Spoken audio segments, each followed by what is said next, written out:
This one here that we're gonna play is like stupid new. Alright? Just stupid new.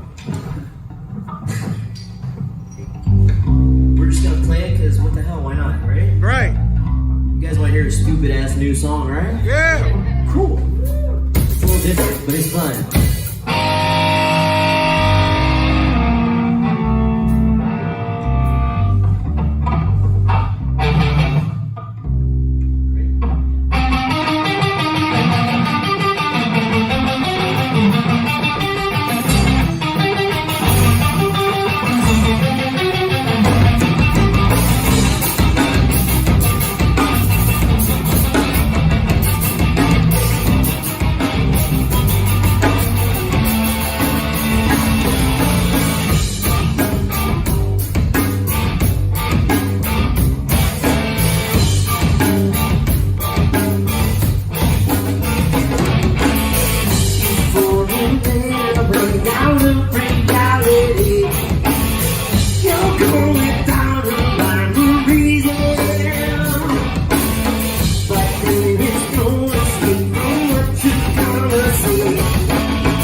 Hey! Yeah!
Oh, scummy, why are you an asshole? I think I might have said this like once or twice before, I don't know.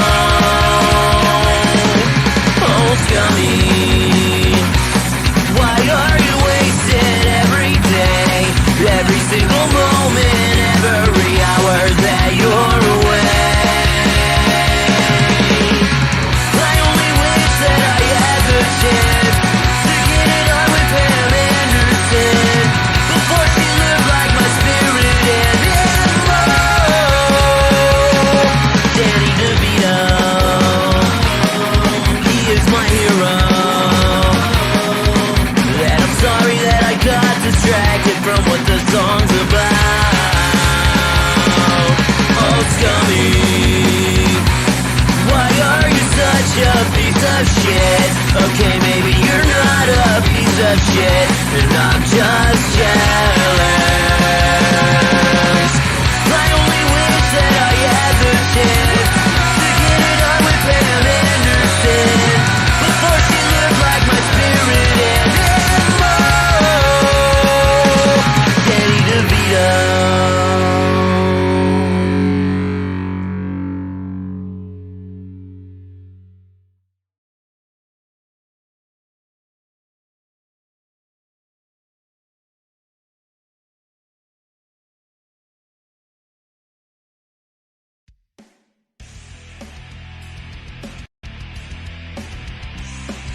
Welcome, ladies and gentlemen, to the latest episode of I'm No Joe, your home for all things combat sports and the place where every armchair quarterback can feel like Eddie Bravo.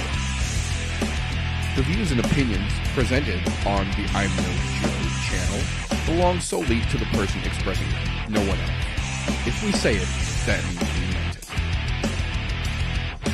That being said, this show does contain adult themes, adult content, and general shit that you shouldn't be letting your kids intake.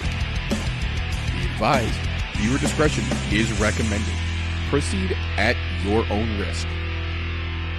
You've been warned.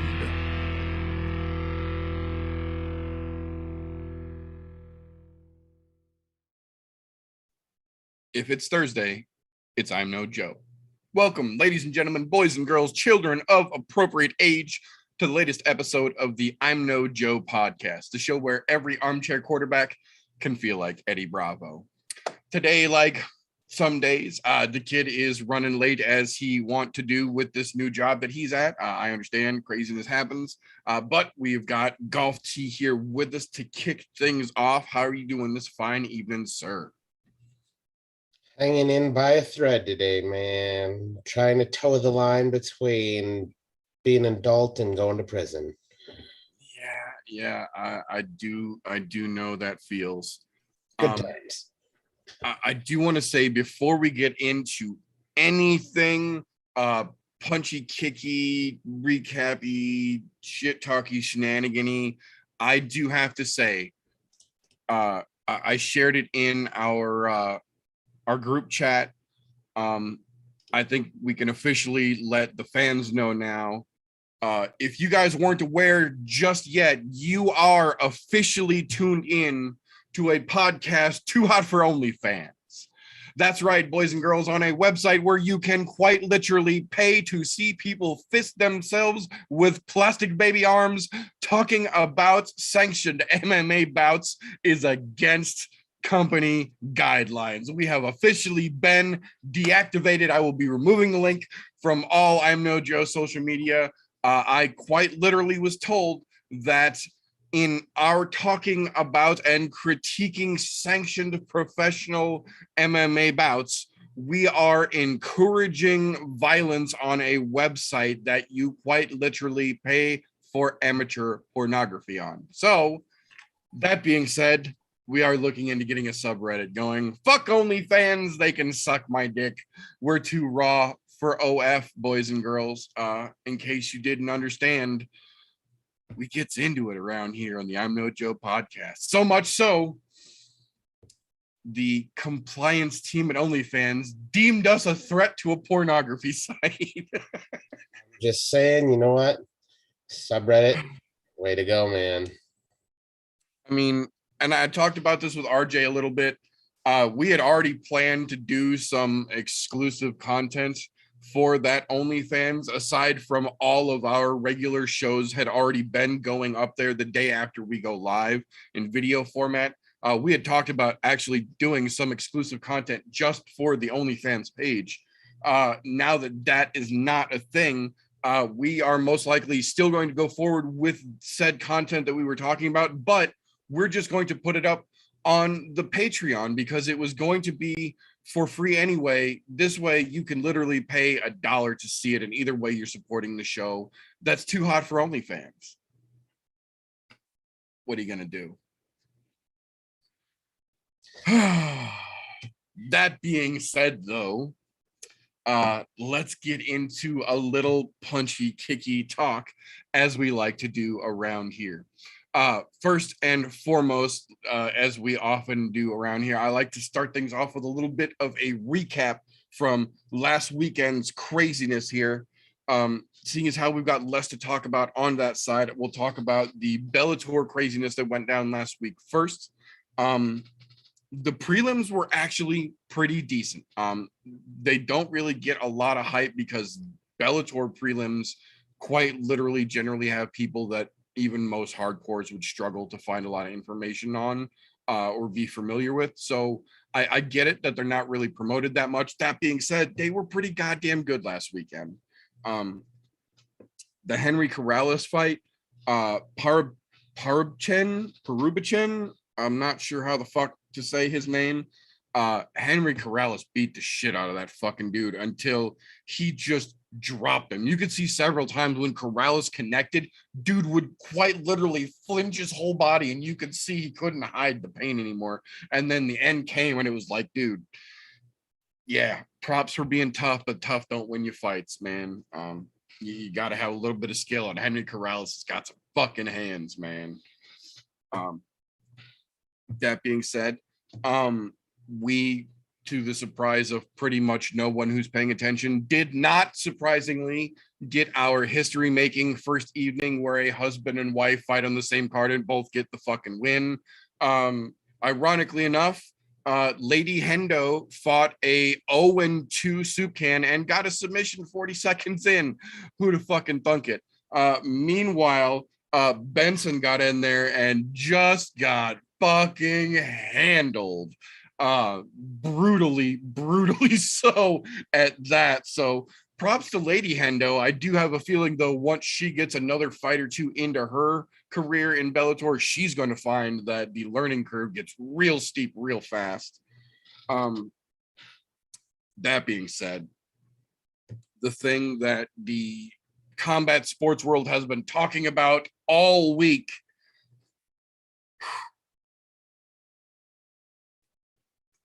Corey literally flatlined Ryan Bader in 54 seconds. Just shut his shit the fuck down with beautiful efficiency. The overhand right, you see him, and it's ironic. I have to say is ironic because in the last, I would say 6 months, even just in the last 6 months, we have seen probably half a dozen, maybe more big finishes come specifically because one of the two fighters leans in to throw a sweeping overhand one side or the other, and in doing so leaves their face wide open in an off-balance position and gets fucking clocked for it and put down or hurt or starts a fight-ending sequence. And Corey Anderson managed to do the complete opposite of that. He caught Ryan Bader slipping as he leaned forward to throw his left jab, and when he did so, Corey stepped right around it and just fucking drilled him right in his giant funky shaped fucking head and sent his goofy ass right fucking down to the canvas. It was quite fucking beautiful. I have to say, I like Julius Anglickas, but there was no fucking part of me that thought he was going to stand a chance against Nemkov. I give him absolute credit for holding on as long as he did and doing as well as he did, because Nemkov really just made that look like a fucking heavy sparring session. That really didn't even look like a fight. Like, there's a reason he was an alternate to the whole tournament, and Nemkov was the belt holder coming into the Grand Prix, now going into the finals, still fucking holding that belt. So I give him credit for stepping in there, but we all kind of knew Nemkov was going to take that one and fucking run away with it. And sure shitting, he fucking did. That being said, I think Corey Anderson versus Nemkov in the finals, which they're aiming to get in January or February, assuming Nemkov gets healed up, because Corey took like a half a shot to the cheek, roughly. Nemkov did, have to go through 4.5 rounds of legitimate fighting because, Anglickas didn't give him that fucking win. I'll give him that for sure. But he didn't take a ton of damage. So they're saying ideally January, February, starting 2022 off with the finals of this fucking light heavyweight Grand Prix, which legitimately I feel is going to be a good fight. It's a little bit ironic. I kind of feel like Nemkov got this belt and has held it in a very, let's say, Khabib-esque manner. Not saying he doesn't have hands. He can hit like a motherfucker, but he's definitely a little bit of a wrestle fucker, to put it mildly. The ironic bit there is that's almost Corey's literal fucking go-to textbook game plan every fight. He literally has changed his fucking slogan to ground and pound. Like he wants to wrestle fuck you and then punch you in the head until you tap out or get fucking stopped by the referee. So when like aggressive wrestling versus like stall out wrestling meets, I'm hoping, and I've been wrong before, I'm willing to admit that I've been wrong before, but I'm hoping that this will be one of those weird situations where we have a wrestler and they strike the whole goddamn time or till someone gets knocked the fuck out. I know Corey would be down for that. He's still going to throw a fucking takedown attempt in there in between some shots, but he's willing to stand. Nemkov, I don't know, but he also hasn't really been put up against another pressure wrestler, live words, like Corey Anderson, because you know damn well at some point Corey's going to go for your fucking leg. There's no question about it. So the stall wrestling versus the aggressive wrestling could be a weird, boring as fuck fight. It could also kind of subliminally trigger them into let's just stand and bang this the fuck out, wrestling be damned. Because Corey literally said 2 weeks ago that if he manages to get this belt at 205, he's most likely going to turn around and come after Bader's heavyweight belt. Because Bader talked a lot of shit about being the best 205er in the world while not holding the 205 belt, but kind of offhandedly holding the heavyweight belt right now. So I get that. It really kind of makes you think of that the Michael Jordan meme. Corey Anderson and I took that personal. Like, I think it's going to be fun. I think it's going to be a fun fight. I don't think it's going to take Nemkov long to heal up. So we'll see. We'll see how that all plays out. But overall, decent event by Bellator for sure. I like to see, and I know it sounds weird because I definitely sing the praises of the UFC much more, but I do like to see when Bellator gets a chance to put on great fucking events like this, because legitimately, as an overall card, that Bellator card was much better than the fucking UFC card last weekend. In terms of like big bang value, no, the UFC got him. There was much more notable big bang shots, fight ending sequences like that on the UFC side, but as a whole, I definitely think Bellator was a more consistent product last weekend. That's the way I'll put it. That being said, though, that fucking UFC card, man.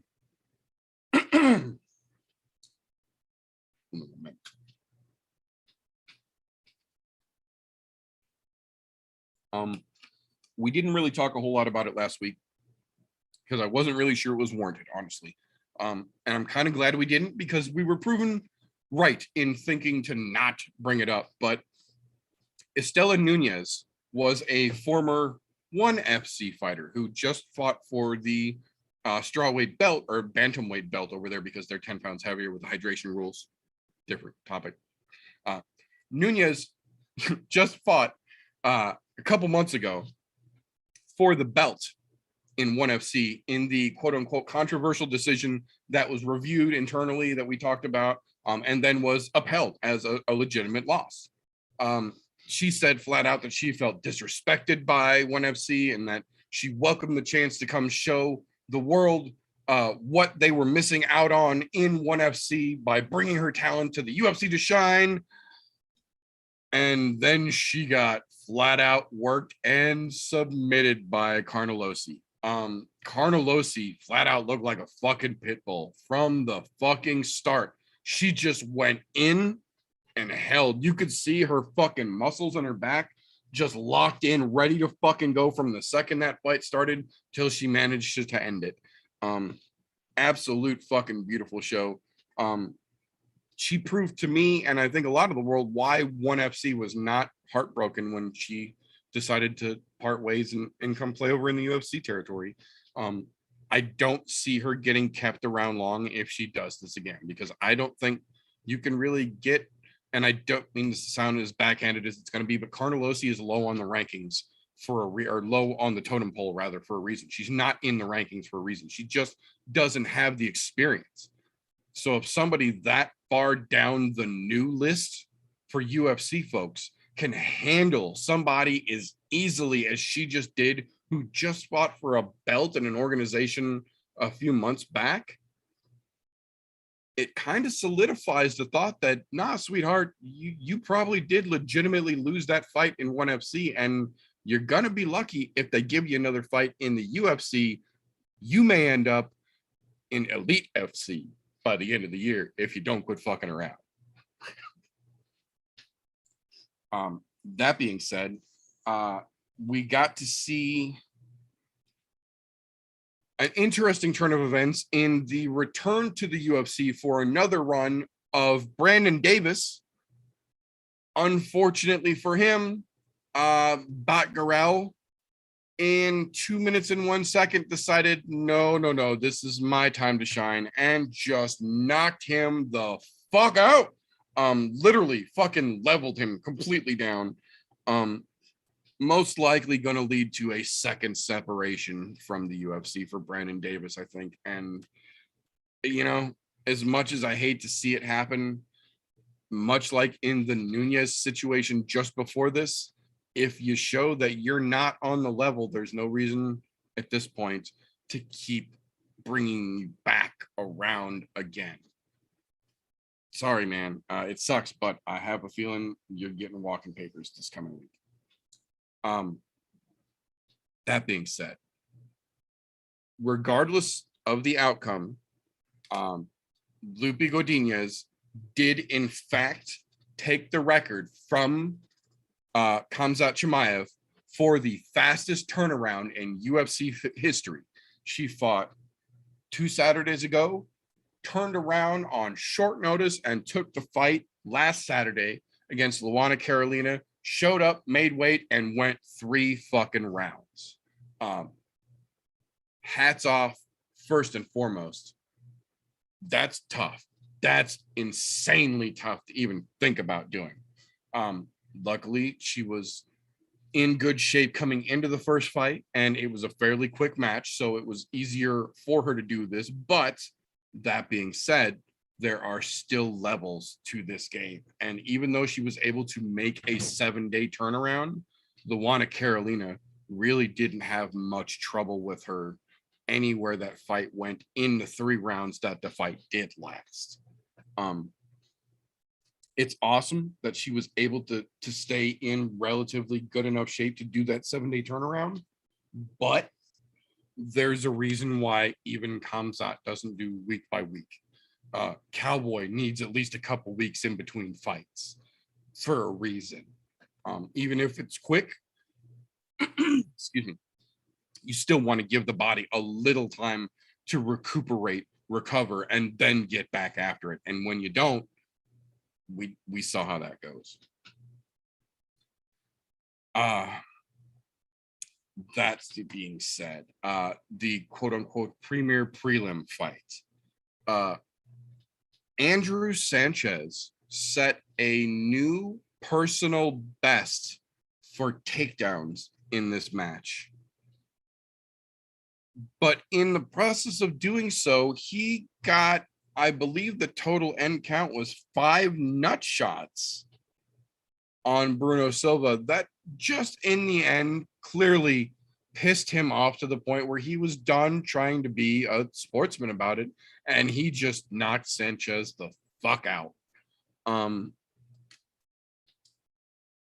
It was a weird fight. It really was a weird fucking fight. Like, he had no answer for the takedowns, but Sanchez also couldn't hold him down. And every time they got back to the feet and Silva cracked him, it affected Sanchez notably. And then after the nut shots started adding up, you could tell the temper was starting to flare and the shots were getting harder. And then, you know, good night, sweetheart. At the end of the game, you only poke the bear so many fucking times, you're going to get bit. Oh,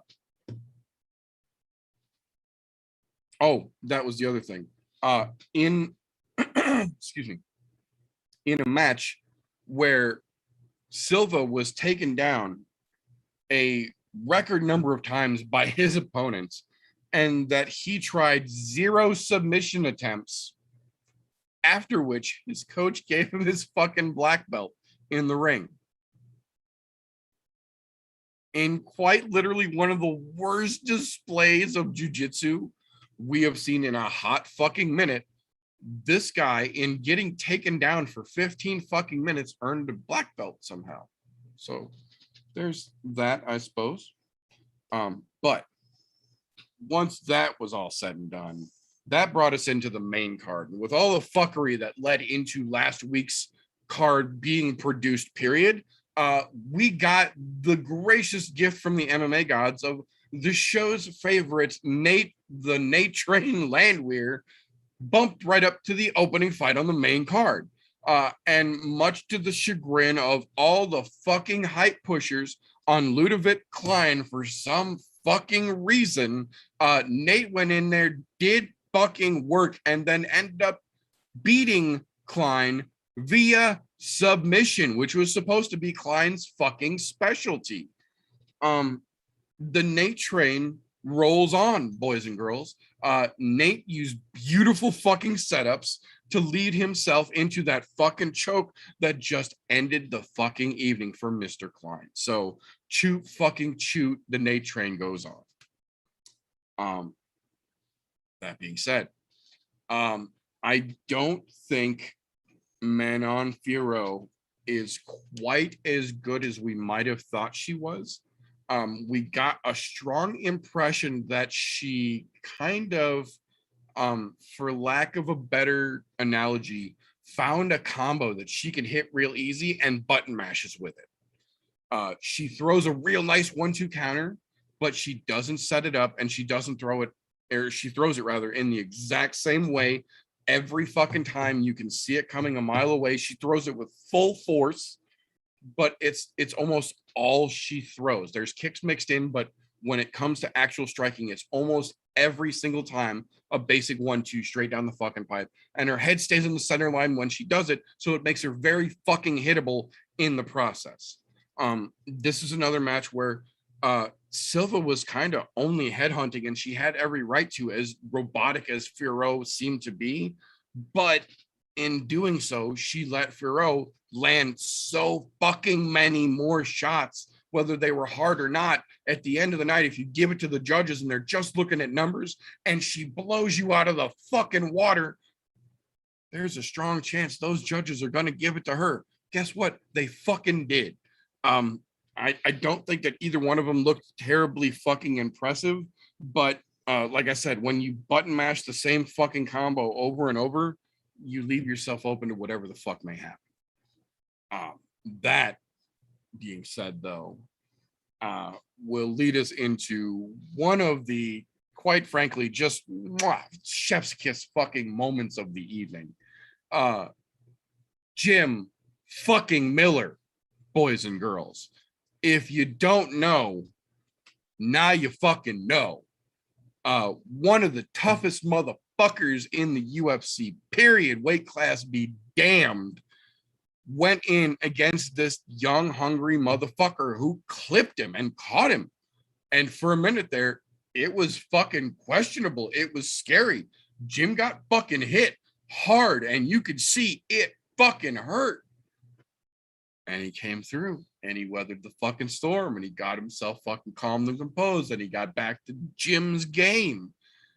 And Gonzalez just wasn't fucking ready for it, man. He dropped that motherfucker in the very goddamn beginning of round 2, 14 fucking seconds into the second round. Jim was like, no, we're done. Bink, and it's fucking over. Just absolute beautiful fucking dropped him with a clean ass shot. Jim fucking Miller, boys and girls.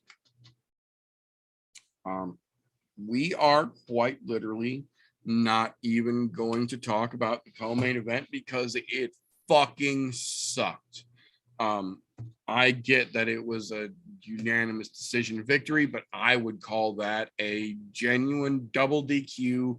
Call it the fucking replay of Ngannou Lewis. It was fucking horrible, man. Arlovsky could barely keep up with fucking very clearly outclassed technically Philippe. It was a shit show. So fuck them both. That being said, the problem with that is the fucking main event was a 5-round shit show.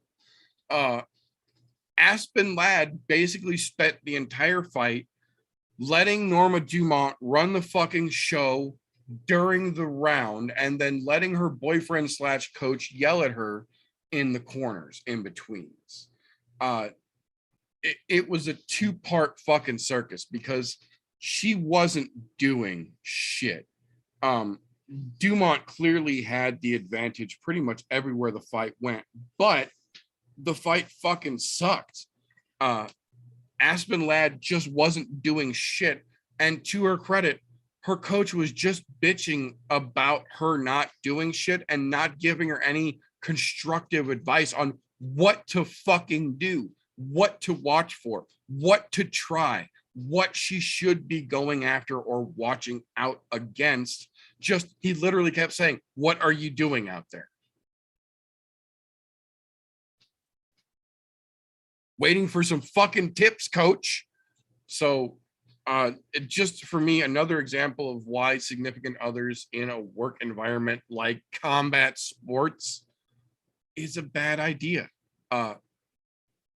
I get that gym may be helping, gym time training may be helping, but actually in the fucking corner like that, I think it's a bad move, and it looked bad. So we'll see. I don't think it's going to be the end for either one of those ladies, but it sucked. It fucking sucked as a main event.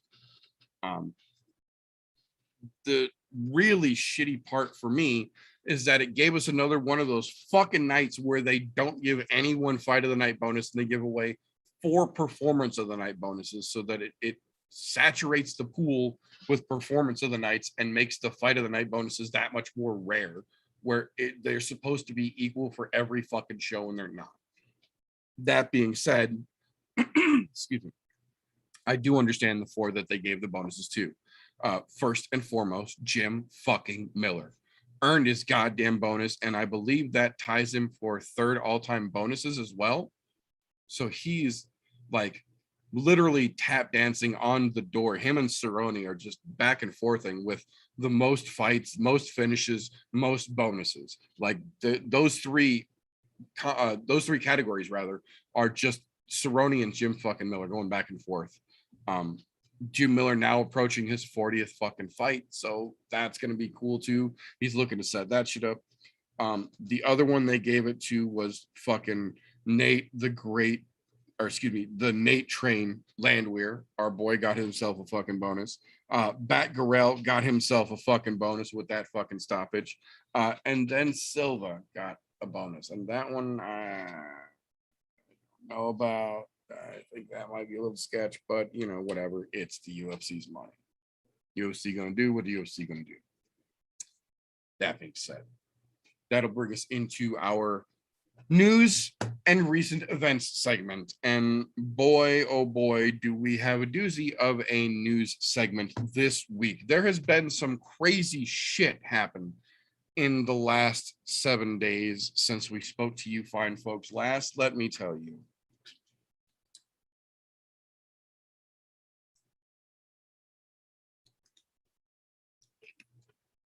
First and foremost, before we even get into it, the headliner for this weekend's upcoming UFC Vegas, I think it's 42.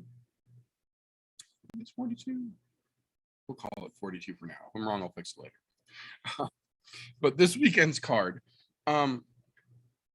we got announced Wednesday morning that Paulo Costa showed up at the UFC PI at 214 pounds and just said flat out, "I'm not going to be able to make middleweight by Saturday." there's no chance. I just can't do it.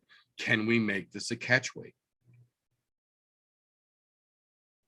To his credit, Vettori verbally agreed that, you know, if you can't make middleweight like we originally signed the contract to fucking do,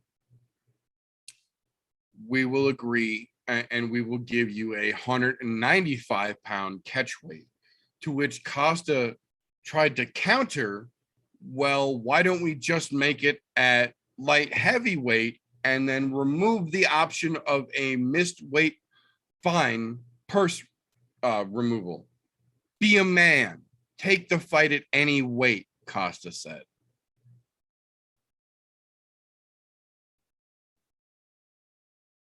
He wanted to go up to 230. He said, I'll fight Vettori at 230 pounds. I don't care. What is he scared of? Maybe that you signed a contract to fight at 185 pounds and all of a sudden want to fight him at 230, you clown.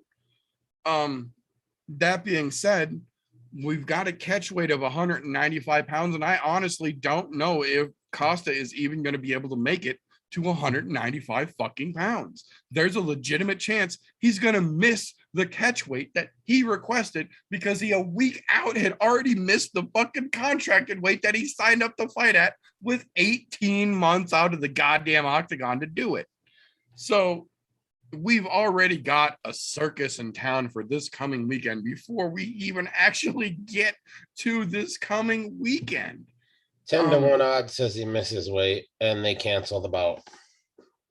Well, I was going to say, Vettori is a different kind of person. He might just say fuck it and fuck him up just because of that. yeah. And as much there as is a I hate chance. that fucking goony looking motherfucker, I'm telling you, I hope he whips Paulo Costa's ass for this one. Just beats the everything shit out of him, stomps a mud hole in him, and walks it dry.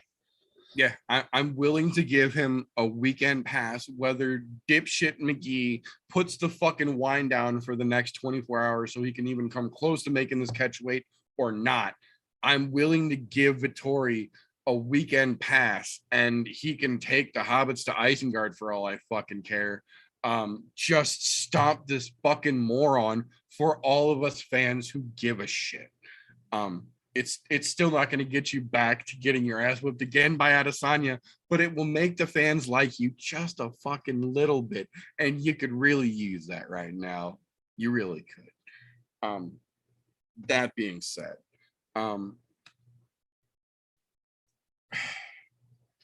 such a shit show. We also found out yesterday that we knew, going into it, that there was a real slim fucking chance that Kevin Lee was going to get around D-Rod. We knew that there was a real slim chance he was going to get around Sean Brady to begin with. But then when Sean Brady got pulled last minute and D-Rod stepped up like a fucking soldier on short notice and stepped up and said, I'll fucking do it. And we kind of had a suspicion. We know what D-Rod's capable of, I feel. We had a suspicion going in he was going to get his ass whipped. Well, apparently Kevin had a suspicion he was going to get his ass whipped as well, because ever since of February 2020, he was diagnosed with ADHD and prescribed Adderall. Hasn't had a problem with it because he's been on the sidelines for the most part. Coming back in as a professional fighter of nearly a decade, he knew goddamn good and well that he needed to get his doctor a therapeutic use exemption so he doesn't get flagged, because Adderall is a banned substance without a prescription. It can be considered a performance enhancing supplement if it's not something you're prescribed by a doctor for symptoms that it pertains to. It's a prescription pill. It can be abused. I get it. That being said, with someone who's had a prescription for it for over a year, knowing damn well it's on the fucking banned substance list unless you got a prescription, Kevin Lee not only, there's two parts to that. Not only did not apply for a therapeutic use exemption for the Adderall, which he knew he should have, would have been granted, and would have alleviated this entire situation. But two, the really bad part, the reason that they're giving him a full hearing on this infraction, November 17th, is because not only did he not file for his therapeutic use exemption like he fucking knew he should have, sketchy, but that on top of the fact that his levels found in his sample are more than double what they should have been based on his prescription dosage, shows you that he was literally dosing his own Adderall going into the fight.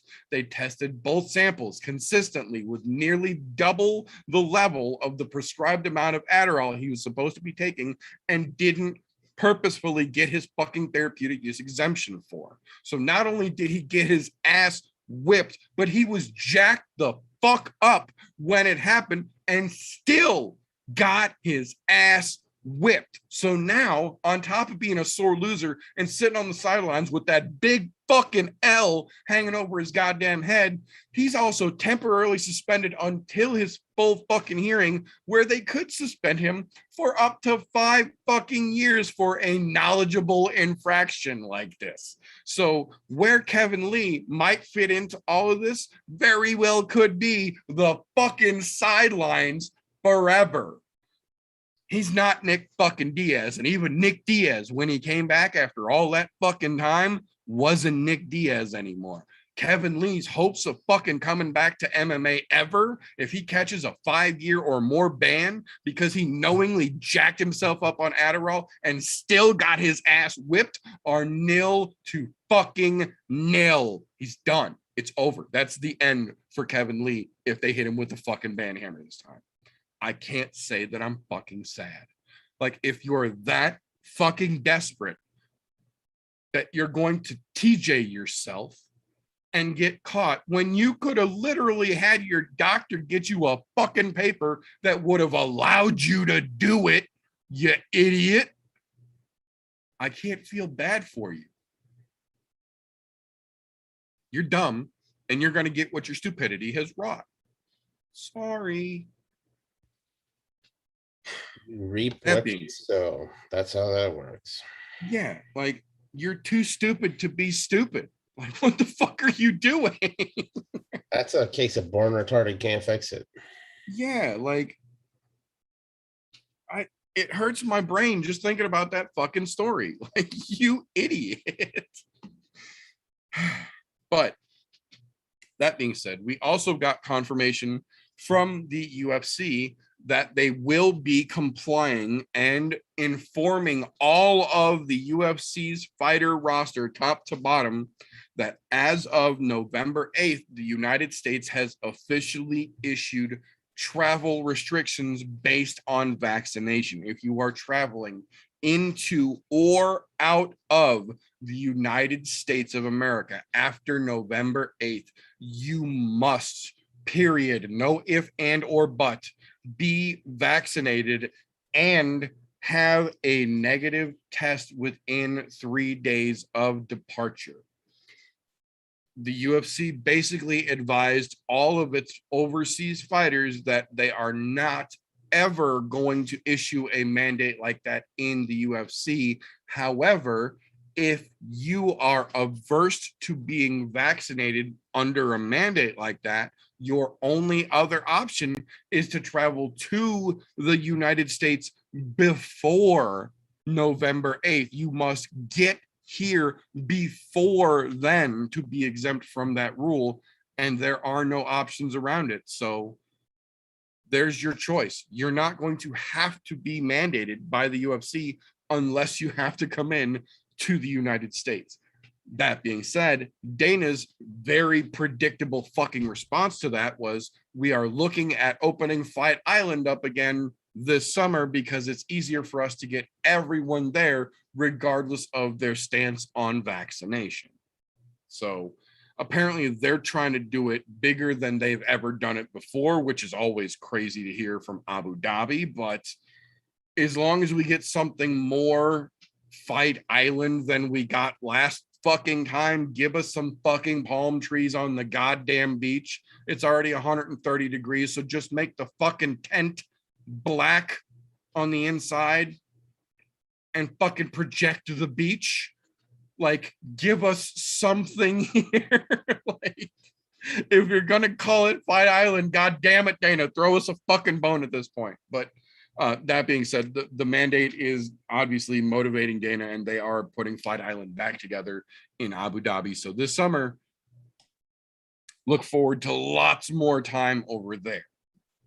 Oh yeah, it's That being definitely said, coming. We're gonna get some weird hour cards too because of it. I guarantee it. yeah, I completely agree. That's going to make for some weird fucking timed fights for us here in the US.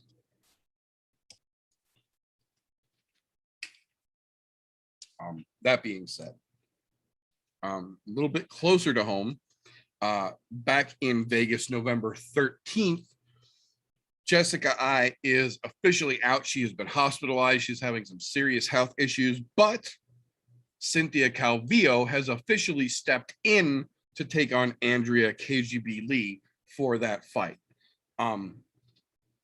Interesting short notice turnaround. Calvillo could definitely use the win. I think it's something she could actually pull off because Lee's not really that talented. I think she could actually get this one if she's legitimately prepared for it. So it's going to be interesting to see how that turns out.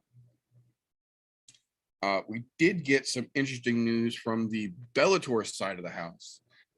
We talked about it a little bit ago when it got confirmed Kyoji Horiguchi officially signed with Bellator when his Rising contract was up and has signed back into that same division in Bellator. Well, we had a feeling, and our feeling was correct. Our hunch was right on the goddamn money. Sure enough, they have confirmed it.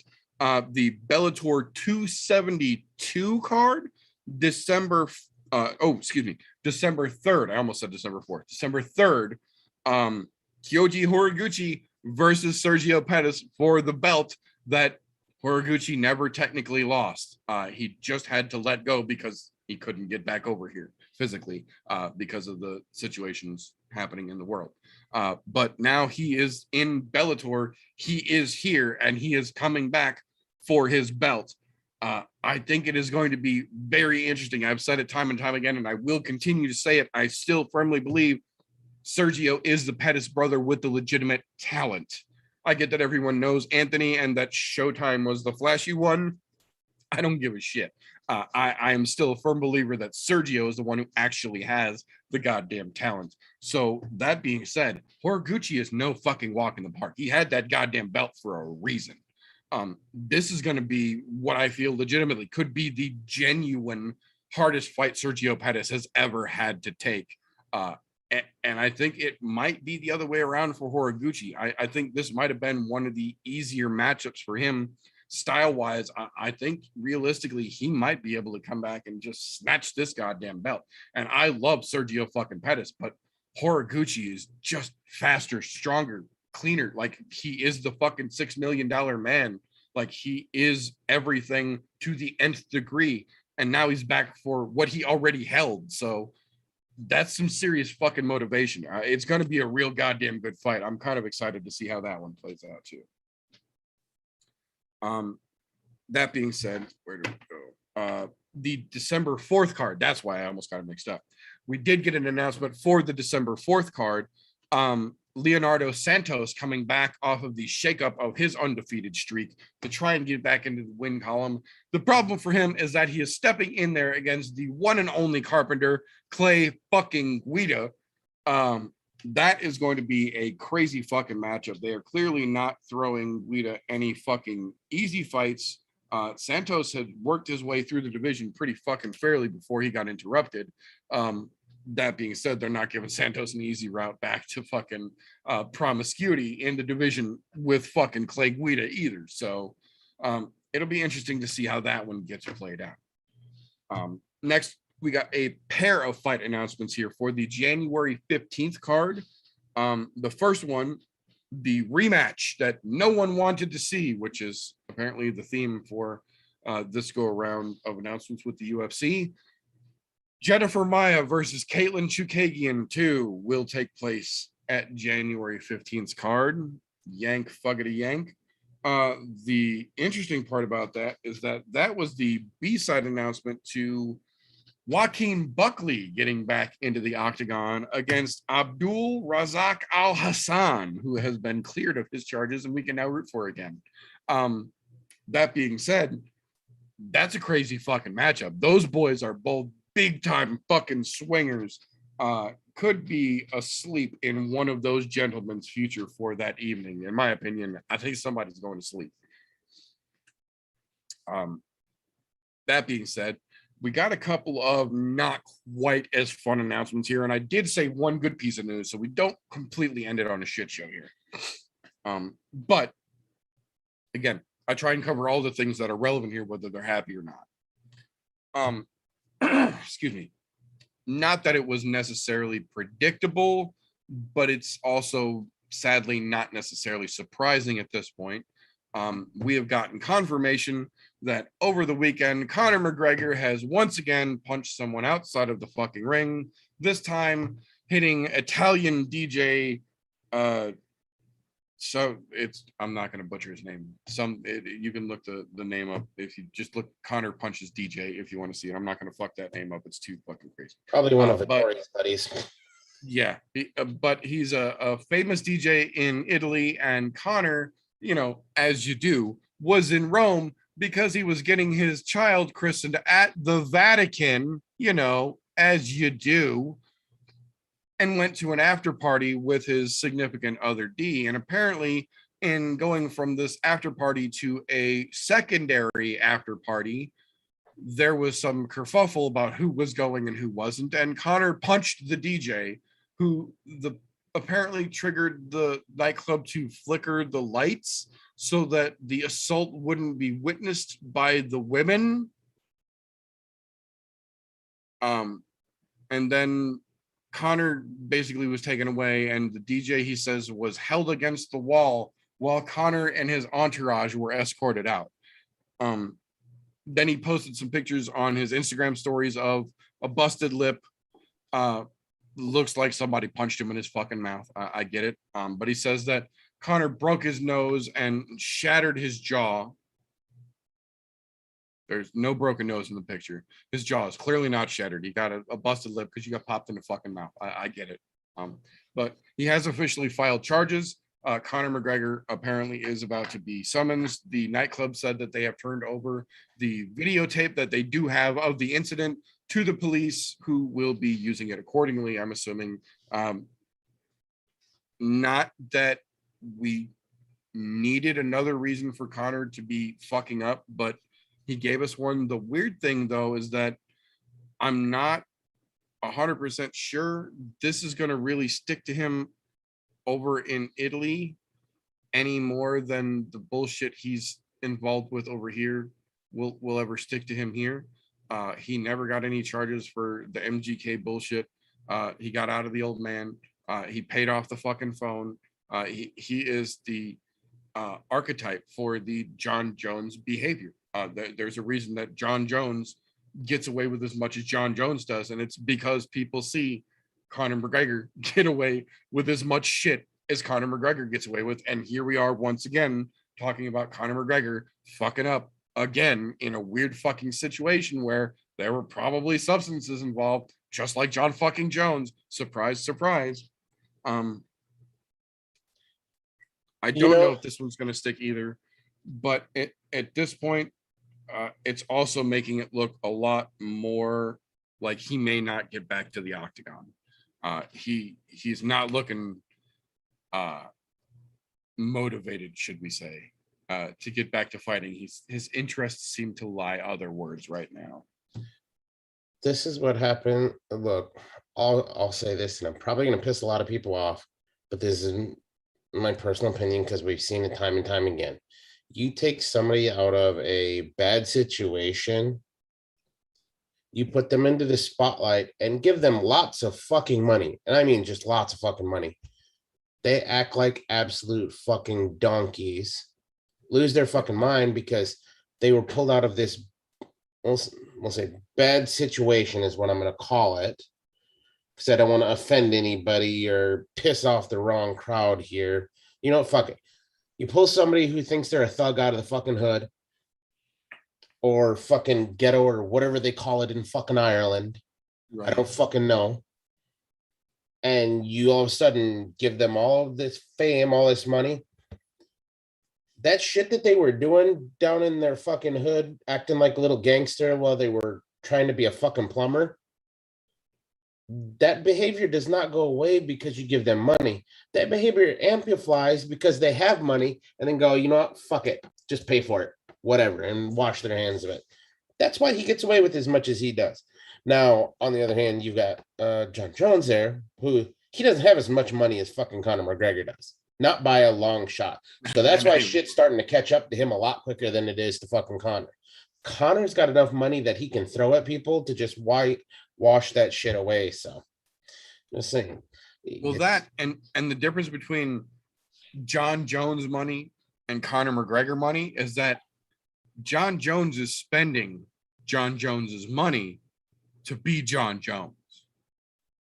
Conor McGregor is at a Conor McGregor level of money where he's out partying on other billionaires' yachts. He's at the Gucci parties. He's at the Donatello Versace parties. He's partying on other rich people's time and money. He doesn't have to use his money. He can do whatever he needs to legal fee wise with that so that he doesn't get in trouble. He's partying on other rich people's money. Meanwhile, John Jones is just trying to use his money to party like the rich people. Yeah. There's some irony there. Granted, you know what? I'll say it. Europe is a strange place when it comes to those types of things. Right? Where a lot of that shit in the States, that doesn't really always cohabitate, because rich people don't always hang out with rich people in the United States. Because generally they think somebody wants something from them, and you know, whereas other parts of the world, oh, you're rich, come hang out with us, we're rich too, we'll foot the bill for this one, you know. But maybe that's just from the outside looking in, that's what it looks like, but you don't generally see that too often stateside. That's all I'm saying. I mean, don't get me wrong, there what was that old fucking show, Lifestyles of the Rich and Famous? Right, Robin fucking Leach, baby. Yeah, it's the same kind of fucking concept. The rich people generally stick to themselves. They go to country clubs when they want to party together in the States. Right. It's not something that we're just going to throw a party and invite all these people to our yacht. No, the yacht is mine. Fuck you. That's the invite only kind of shit. That's the US mentality of things. Whereas outside of the US, it's, oh no, you're rich, come party with me on my dime, on my fucking yacht or in my mansion. You know, it's a weird and I say weird, it's not really weird, it's just there's a definite difference in the way, different dynamic and mindset of US versus the rest of the entire world, because we're a bunch of entitled cocksuckers here, and I'll say it. But yeah, he's just got too much money to be able to throw away right now. That's the problem. And being as even though he sold Proper 12, he's still making money off of Proper 12 and a lot of it. Yeah. So at this point, there's nothing that they're going to do to him that's going to hurt him in any way, where if he says, oh, I want to fight, Dana White's going to let him fight. Oh, yeah. He's still going to get the booking opportunity. Yeah, he'll get the booking opportunities, and he's still going to make money, and he's still going to make points off pay-per-view, even if he's not the main fucking fight on the card. But we can't have Conor without him having as the main on the card until granted, look, he's lost 3 of his last 4. The dude should not be a fucking main event right now. The only reason he's a main event is because money fucking talks. I would oppose that. I would say he absolutely should be a main event of a fight night at this point. Yeah. But the UFC will never really do that. Realistically, right now, Conor McGregor's best hope at a fucking main event should be a fight night. Yeah, but the UFC won't do it because they know they can make way more money off of a fucking... but that falls under that money talks and bullshit walks category, you know? Same concept. The dude's look, I appreciate what Conor has done for the sport, as far as bringing eyes to it, because he's brought a lot of eyes to the sport. What he's done outside of the sport, not a fan of. Not gonna lie. I mean, dude has obvious knockout power, but look, I'm still a little iffy on this Italian DJ thing because, you know, as much power as we know Conor has, you only got a busted lip. I don't think it was Conor that hit him. It might have been somebody else in his entourage. That's what I said. I think it was one of Conor's buddies that hit him, and they saw Conor and immediately assumed it was him, and now he's trying to make a buck. Yeah, I'm going. It sounds a little fishy to me because, you know, if Conor hits you, you're gonna fucking know it. You're gonna flatline. Well, and look at it this way: there are, I'm not trying to defend Conor in any way. No, not by any means. There are on record no less than a half a dozen professional title grade fighters who are open in saying Conor McGregor is the hardest I've ever been punched in my fucking life, and I've been fighting for 20 fucking years. That's it. That's when he's cutting weight, when he's down in fit shape. He is clearly out of competition, and I would be willing to bet pushing the fucking seams of every bit of 200 fucking pounds right now. 190-ish, but that cane ain't hiding them thick fucking thighs from a boy who can recognize him, son. He's not fit right now, to say the least. So a 200-pound Conor McGregor angrily and intoxicatedly, allegedly, throwing an angry fucking shot and clipping you right in the goddamn face. I have a hard time that little fucking split on his lip was Conor as well. Yeah. I mean, if it was, that tells me that dude must have been sober as shit and had some lightning fast reflexes. Right, yeah. He dodged out of the way of all the power coming on that. He rolled with that fucking punch. Yeah, he Mayweathered that shit for sure, if that's how it actually went down. So I think there is some shenanigan in your foot, and I'm not backing Conor on this one. I want to make 100% clear of this. I'm fully aware Conor does stupid shit like punching old men in bars. Believe me, I'm fully aware of that. So it wouldn't surprise me that he did this. But the same way the shit looks, it seems like there's some fucking fluffing going on there. Looks like a scene of a fucking 80s porn set. There's some fluffing definitely going on. And that's what I said. I don't say this to defend Conor in any stretch of the imagination, because he's clearly fucking up, and I am open in making a point to calling him out when he fucks up, because it doesn't get covered by a lot of the journalists, ironically enough. I'm not afraid to say the dude that I fucking am a very big fan of as a fighter is a fuck up outside the octagon and is quite ritually at this point fucking up.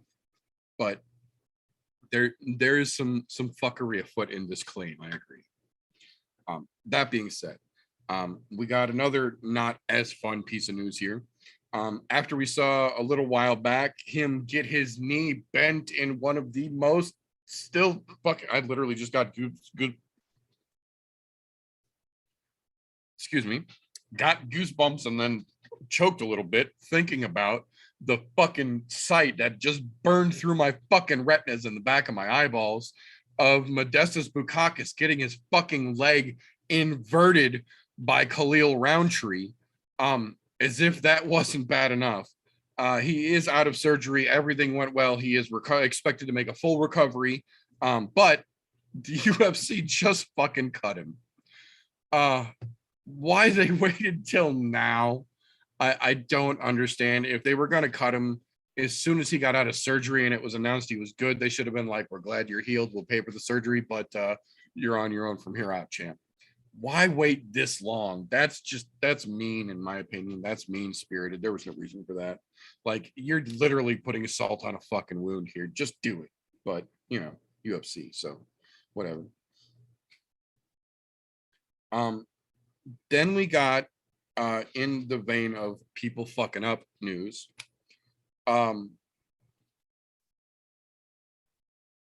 not one, but two people this week decided that they were going to be an ultra scumbag idiot and DM threats, open threats, in one case, an open threat with a slew of vulgarities and fucking slurs of bigotry and all sorts of ignorant shit with open murder threats to follow.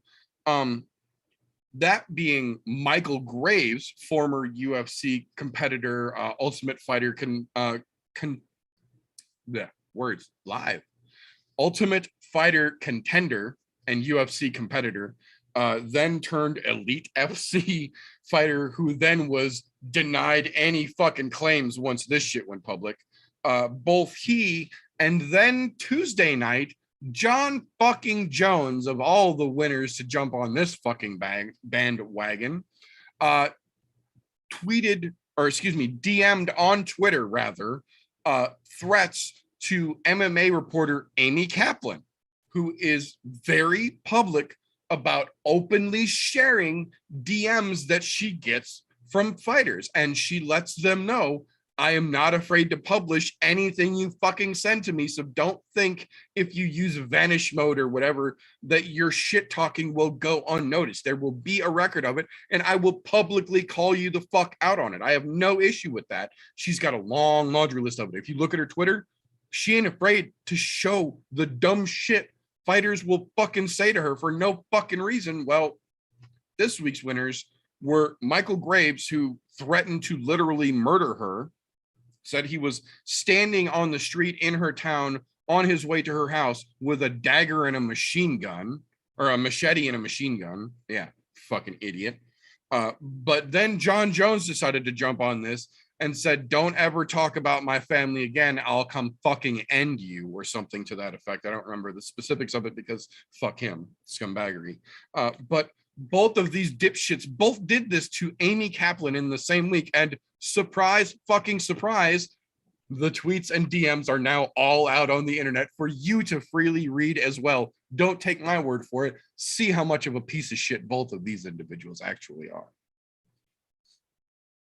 What I want to know is why were neither one of those two fucking charged with that?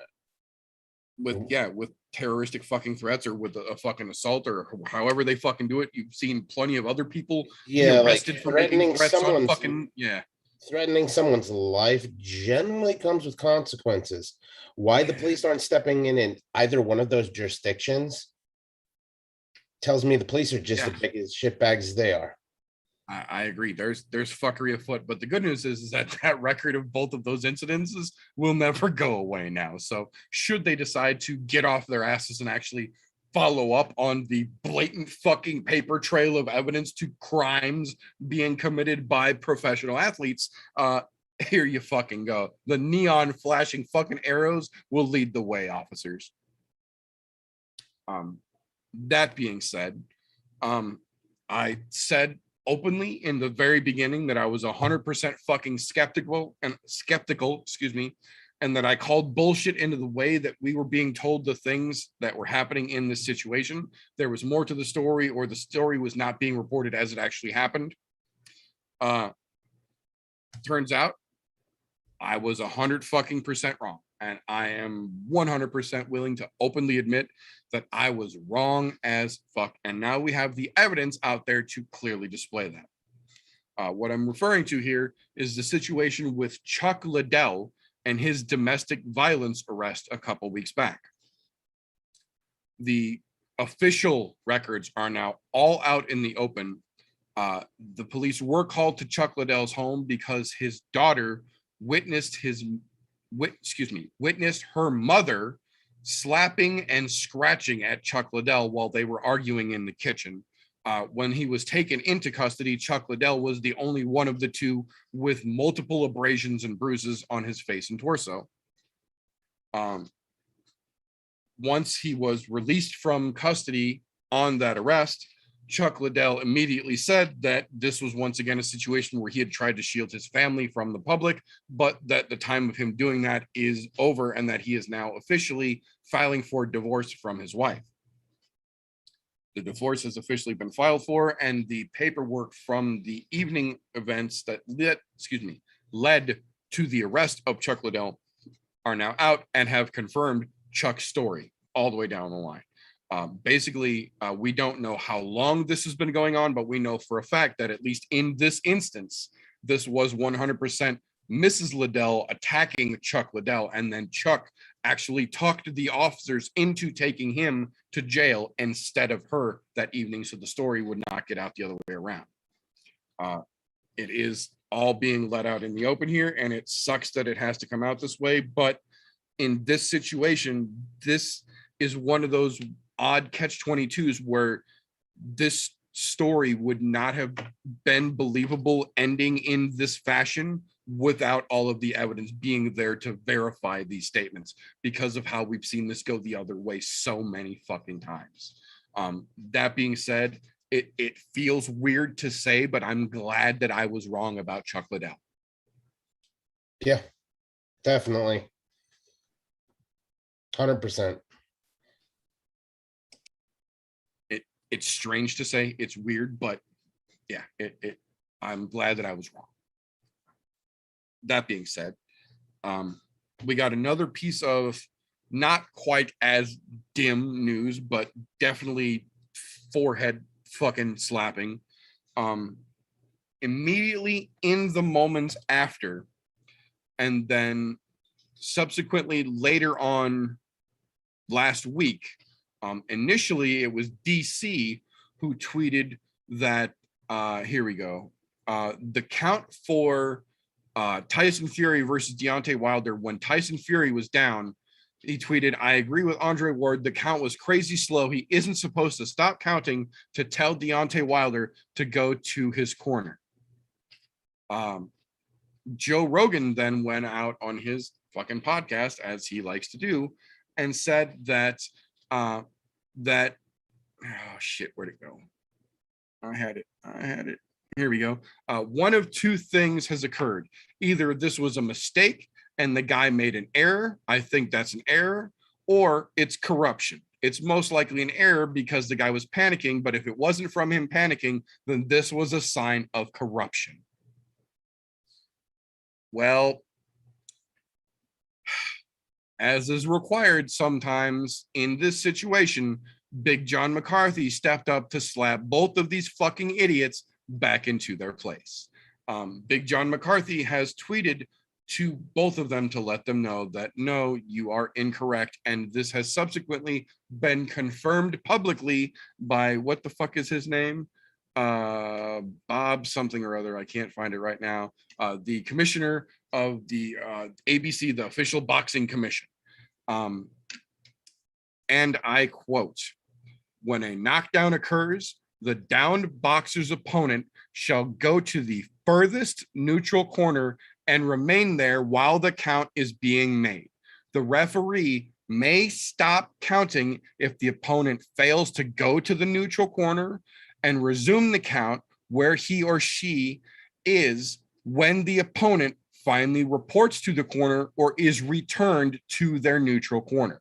It literally says in the official wording, if the referee has to stop counting because the fighter either won't go to or won't stay in their fucking corner while he counts, they are to stop counting, put them in their fucking corner like they're supposed to be, and then resume where they left off. It is literally written in the fucking rules. Not a new rule, an old rule. Been there for a long fucking time. Easy for either of the gentlemen who very publicly bitched about it to have looked into before they bitched about it, but shocker, neither one of them did. Here we are laughing at both of them now.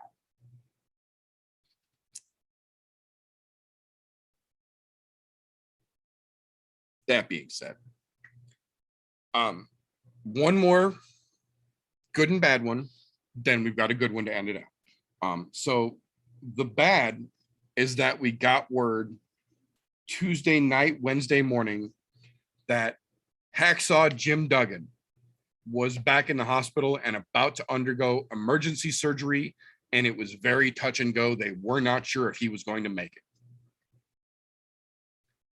The good news is that the surgery was successful. He did make it, and he's already making a recovery in the hospital. As reported firsthand by none other than Jake the Snake Roberts. So great to hear from two fucking legends. Sad that it's under such weird circumstances, but again, compliment sandwich. Glad that in the long run, the surgery was successful. Hacksaw Jim is making amends, is on the mend, making a recovery. Good fucking deal. Now, to end on a positive note, we can, will, and do openly shit on the UFC a lot. It's not like they give us any shortage of reasons to do so. Granted, we probably could go lighter on them, but where's the fun in that? Dana's got lots of money, and we don't care if he likes us or not. So fuck it. We're calling it like it is. So we shit on the UFC quite a bit around here. But there are those rare times where even when you see all the shit the UFC does and you kind of just expect them to stay in that UFC lane that they like to be in and be the pieces of shit that they can be, they surprise you. They come out of left field and they do something that you can't fucking help but just applaud and take your fucking hat off for. And the UFC did just that this week. There was a promoter in Afghanistan who booked matches through an event or through a organization, rather, a promotion that he helped establish to help grow MMA in Afghanistan, to help bring more Middle East fighters into a organized sense and try and help get them into organizations like the UFC. They had worked with UFC several times before. Well, when everything went down over there last month, the Taliban, who had taken over, essentially declared MMA illegal, and anyone who had participated in it previously was immediately on a big time oh shit list. The highest priority of those on that oh shit list being fighters and promoters, and then their significant others and families subsequently, as terrorists want to do. Immediately the fucking call went out. We need help because, as you saw on the news, I'm sure, there was a hard time getting out of Afghanistan when the shit started going downhill quickly. That was made even more so by people who were openly known to be wanted by the Taliban trying to get out of Afghanistan in that time. That putting a specific spotlight on this promoter and a bunch of their fighters and their families. Well, we got official confirmation as of, I believe, 8 p.m. last night, 36 people total, including the promoter, 6 fighters, their wives or husbands, and all of their children have all safely been taken out of Afghanistan, are in safe territory in Abu Dhabi, en route to America to get the fuck out of there and to safety so they don't have to worry about that shit. In the process, they are also going to be giving a list of other fighters and promoters for the UFC and their allies to subsequently help get out of that fucking horrible situation. So regardless of all the stupid and fucking careless, horrible things that the UFC has and does do on a fairly regular basis, this is one of those moments where you have no choice but to tip your fucking cap at the very least, because this is 100% something that needed to be done. And there were very few avenues to getting something like this done in the current climate of the world and that region specifically. And the UFC went above and beyond to make sure to pull the strings and get it done, and are actively still trying to help get more of them out and get things to a safe place for those in our world. Good the fuck on you, because it was Dana White apparently personally making a series of phone calls that got this initiated and got the ball rolling and got as many people involved as it did. So you might be a piece of shit, you might be a fucking scumbag, and I'm sure the fuck not gonna quit. But for right now, I will tip my cap and give a fucking thumbs up to Dana White, because that's a good fucking deed. And that's the kind of story I would much fucking rather have to take time out of my show every week to talk about than the previous 15 minutes worth of bullshit that we had to slop through to get here.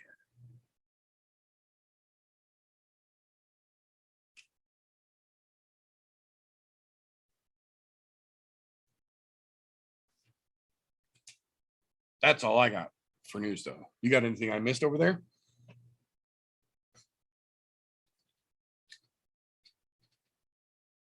Not in this case. There's nothing that's worthwhile talking about right now. Yeah, the only thing I would have brought up, but you nailed it already, was the December 3rd card with BKFC and Sergio. I thought that's probably the most newsworthy thing to me, because Sergio's finally gonna have somebody who he actually has to fight over there. That's 100% right. He's gonna have to fight. This isn't gonna be one where he can look good or he can, take it easy. Horiguchi's gonna put it on him right away. As soon as that fucking bell rings, Horiguchi wants that fucking belt. He wants it bad, and there's no fucking question. This will also be the fight that we see how good really is Sergio Pettis. Because if he mops the floor with fucking Horiguchi, that's gonna say there's some definite levels to that game over there. And right. I mean, we haven't had a chance to see him up against somebody of Horiguchi's stature yet. Because, well, to be quite honest, that weight division over in Bellator, kind of suspect. That's all I'm saying. Yeah, it's a little light in the pocket. I think it's a good way to put that. Yeah, that's the nice way to do it. Yeah, no, I agree. I that's what I said. I think this is going to be the toughest fight of Sergio's career yet. I don't know if Sergio is going to be the toughest fight of Horiguchi's. That's what I'm waiting to see. How is Sergio going to be able to respond to the pressure and the fucking clinical precision we know Horiguchi is going to bring? Like, Horiguchi is very Mighty Mouse-esque, and there's a reason that those two were so fucking similar veined in their fucking primes early on. I'm very curious to see how Sergio does. I want to cheer him on so bad, but my heart tells me that Sergio can do it. And my brain is like, dude, Horiguchi's gonna fuck him up.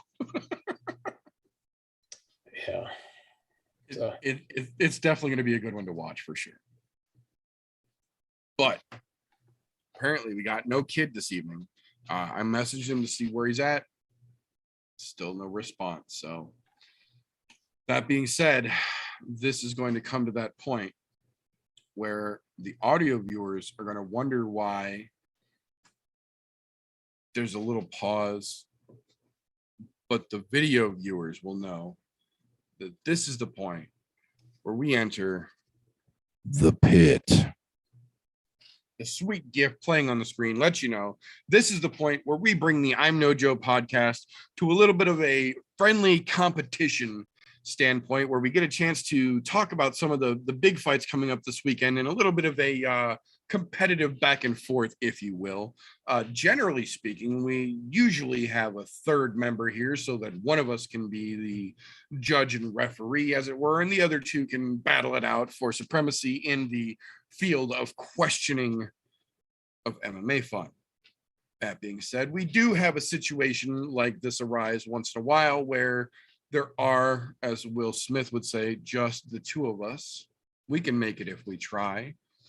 So what we'll do is we will go back and forth and answer these questions.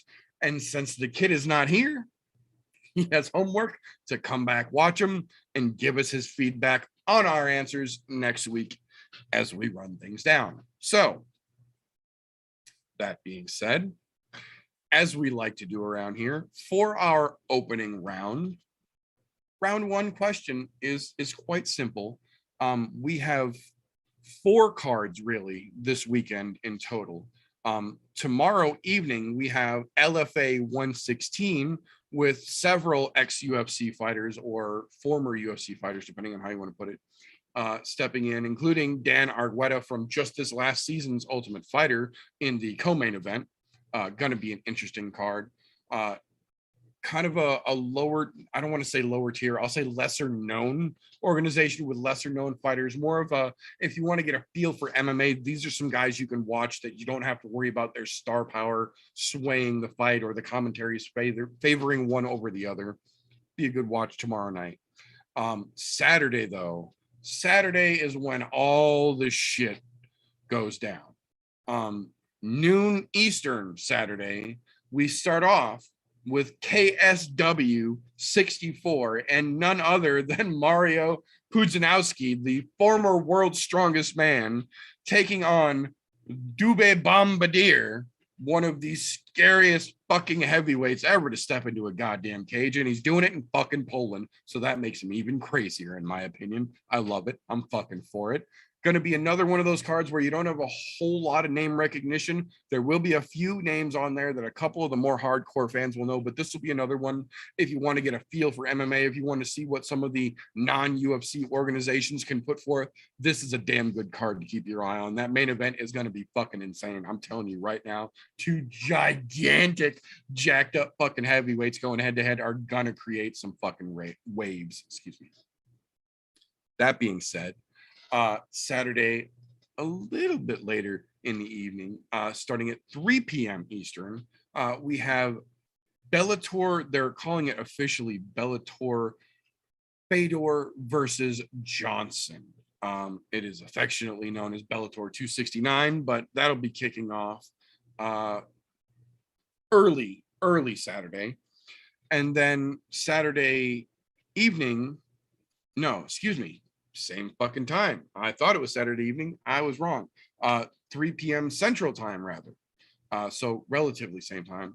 The UFC's main card will be kicking off over there in Vegas before they prepare next week to head over to Abu Dhabi, so that the week after that they can come back and go to New York. And it gets all complicated after this week. So we're just gonna focus on this week, folks. So basically, between the insane headline of the KSW card, the intriguing co-main in LFA, but really, folks, just worry about Saturday afternoon, the Bellator Russia 269 and the UFC taking the Hobbits to Isengard. I mean, Vegas 42, Vettori versus Costa. So our round one question here: Bellator, UFC, where is our better co-main event this weekend? Is it Vitaly Nemkov versus Saad Sawa, or is it Grant Dawson versus Ricky Glenn? I believe, let me check my notes here.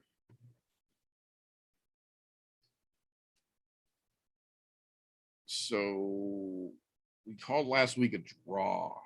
That's right. We called last week a draw. But that being said, we'll give you the option if you would like to start this off, or if you'd like to take the passenger seat on this roll.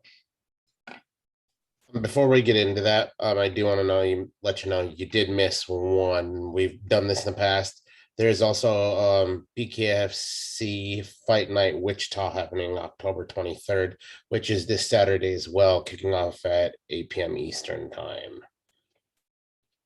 Damn, that is this weekend, isn't it? Yeah, Dave Rickles, Julian Lane. Yeah, I was gonna say it's the Caveman versus the Let Me Bang Bro. Which, let me bang, man. I mean, they finally let him bang. And you know, he keeps coming back. It's the if you give a mouse a cookie situation all over again. You know, they tried to warn us about this kind of shit when we were kids, and you don't fucking listen. And he said, "Let me bang, bro." And when you let him bang, he just wants to bang again and again and again. And now he wants to bang a caveman. Yeah. Oh yeah, just putting that out there. But to be quite honest, they're all, to go into best co-main event, they're all quite honestly fucking garbage. Between KSW, Bellator, UFC, to be quite honest, I'm more apt to fucking watch, probably, as much as I hate to say it, the KSW co-main event. Sebastian Przybylski, and I'm always fucking that dude's name up. I don't know why. That Polish name I cannot get past, and Bruno Santos. I'm more excited to watch that fight than I am any of the other fucking co-main event fights. Like, just how the fuck did Grant Dawson and Ricky Glenn end up as a co-main event? You could have put fucking Bruce Leroy up there on the UFC side of the house. At least he's got a name behind him and something somebody would recognize. Look, unless those of you who watch regularly, you don't know who those guys are. And then, I mean, Vitaly Minakov, great, but fighting a no-name soup can. No, And I'm not even going to get into the BKFC shit. I was gonna say, I'll start mine off by saying it's definitely not the BKFC. Although ironically, of them, the BKFC co-main event will probably be more exciting than the others. But I will say, of the shit sandwiches that we're given and told to take a choice of, if I have to pick one, I'm gonna take Vitaly Minakov versus Said Sawa. This is another one of those situations where it's just fun to watch heavyweights fight sometimes. Even, I guess the best analogy would be heavyweight fights are like pizza. Even when they're bad, there's worse options. It's not the best thing in the world, obviously, but you're going to watch something. And you could watch paint dry, or you could watch some angry Wallace just fucking slap off each other. And you know which one's going to be more fun. It's paint dry, but you get more to talk about from the Walruses. Fucking terrible co-mains across the board. Like this weekend is just be kind of it's damned if damned if you don't. Yeah, that's why I said early on in the show, I almost want to apologize in advance, because this weekend the silver lining is that this is the last shit show we get for a couple weeks. The next couple weeks in a row are going to be pretty fucking awesome. They're going to be jam packed with awesome at that. But we've got to get through the shit show first. So as fans of the show are probably going to recognize, we generally start with the co-main event question, because the follow-up to that, more often than not, is the subsequent co-partner to that. If the co-main event is that, then who do you think is going to have the best main events of the weekend? So I'll take that one first. That one, ironically enough, I think actually goes to KSW. I think the PudzianowskiVsBombardier fight is going to be fucking crazy. I can't officially confirm because I've not been in either of their camps, so I don't know what supplements they may or may not be taking, or where they may be supplementing their protein intake from. What I will say, though, is that whatever it is and wherever it's coming from, both of those guys are on all of it, and it's gonna be fun. It's not gonna be technical, it's not gonna be pretty, but it's gonna be fun. It's gonna be at least worth the time to find that stream while it's on. It will give you that much joy in your life, at least ×2, in my opinion. If nothing else, you will laugh as long as the fight lasted after the fight is over for having watched said fight. And that, I think, is the real value. Oh, all I can say about that fight is, look, you get the world's strongest man there. That's worth a watch right there in itself. I'm glad to see he came back to fight again, but yeah, that's what I said. He didn't have to come back. The first one wasn't anything impressive. There was no reason. There weren't fans banging down his door like, "Oh, please fight again." So that shows that he at least has a little interest. So I'm like, hey, you know. Yeah. But as of what's out there, right? I definitely don't give two flying fucks about watching a catchweight fight. Although I will say this is going to be, like you said earlier, the one time I do give Marvin Vettori a fucking pass, where I'll actually root for him to stomp a mud hole in Paulo Costa for fucking coming in crybaby. I need a catchweight, and he's still losing 20% of his purse. So good on them for doing that. But to be quite honest, I'm ready to watch Fedor's fucking retirement fight, because look, whether he beats Tim Johnson or not, which he probably will, because Tim Johnson's mustache doesn't save him from everything, even though it does a lot. Just knowing that Fedor said this is going to be my last one and I'm done, that's worth it in itself. And it's at home in Moscow. Let's fucking go, man. Why else would you not tune into that? That's a legend of the sport retiring at home. Win, lose, or draw. That's a good reason to watch. So I will give you an asterisk. He said there's a chance. He didn't confirm. He said there's a chance this might be my last fight. But knowing Fedor and the fact that he's in fucking Russia and the fact that he handpicked Timothy Johnson, I'm right there with you. I have a feeling he's probably going to put those fucking gloves down in Moscow and not pick him back up. You're right. Of how it ends. He did say the chance, but I am putting words in his fucking mouth because I know it's coming. If you're fighting at home, and he knows he's on the back nine of his career, he's walking towards the clubhouse at this point. He fucking knows he's retiring. As much as I love Fedor and what he's done for the sport, going all the way back to the fucking Pride days. OG as fuck, yes. Look, he's as OG as they come, and I really wish that they somehow would have came to terms with him to bring him into the UFC, because that whole heavyweight picture in the UFC would have been a whole lot different. Very, very undeniably.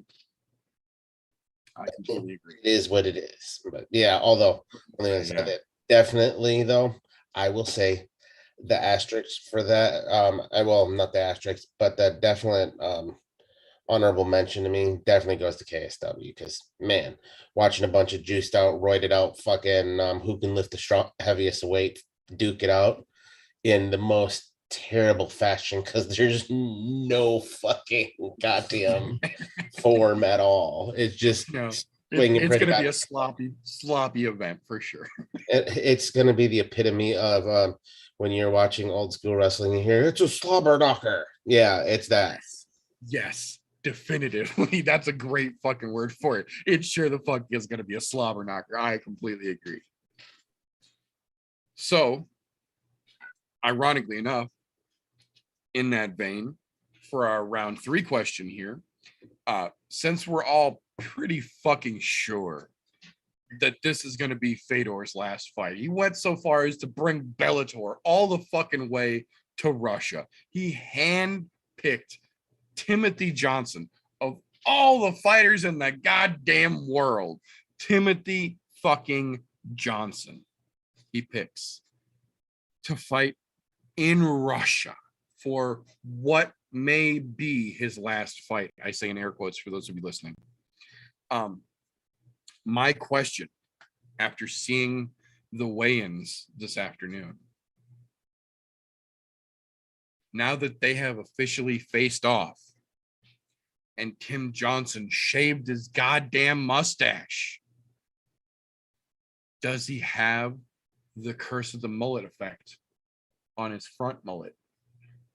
Is he destined to lose to Fedor in Fedor's likely retirement fight now that he took off the lip shield?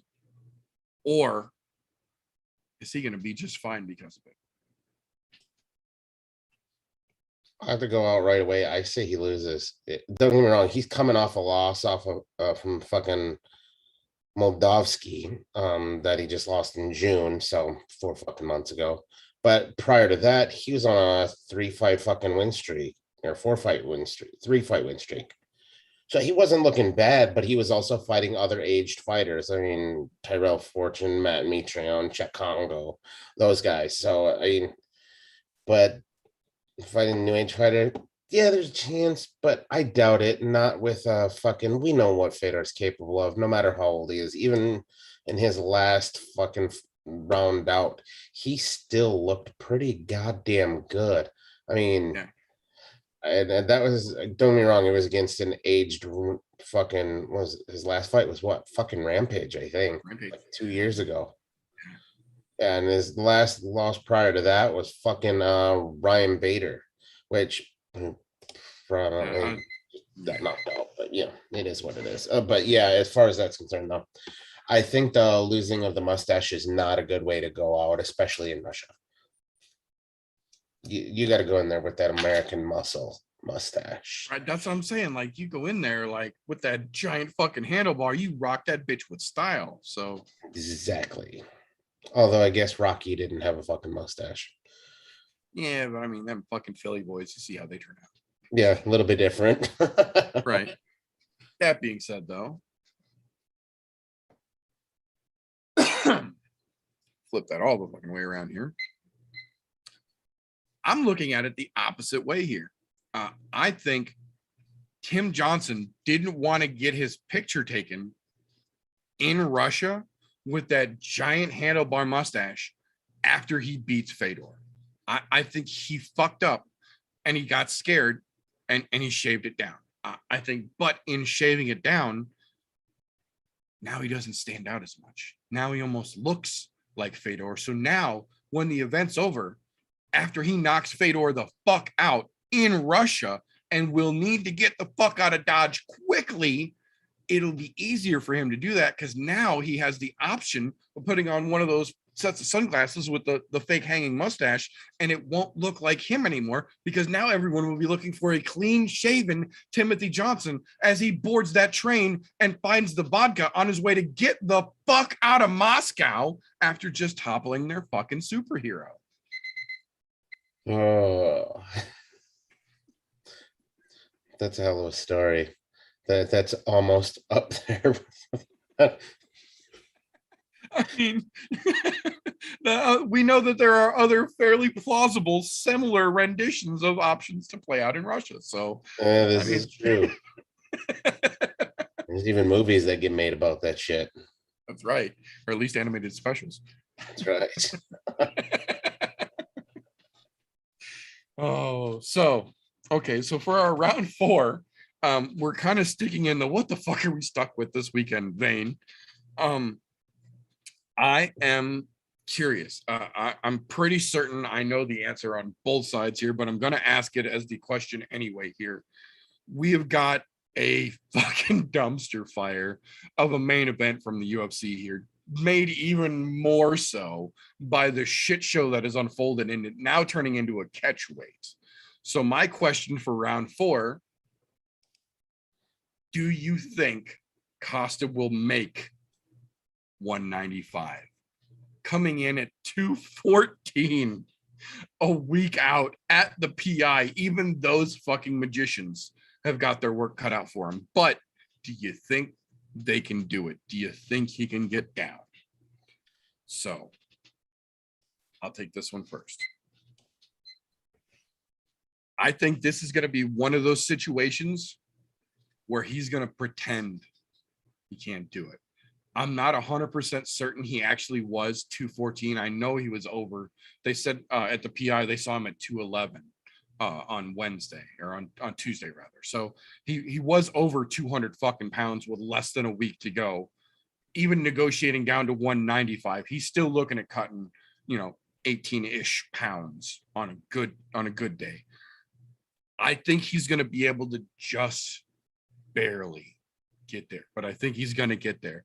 However, I don't think it's going to help him. I think because he started so fucking big, so fucking late, that this is going to cut him so much harder than any other weight cut has before. And I think a Vettori who is clearly ready for it is going to wreck him extra because of it.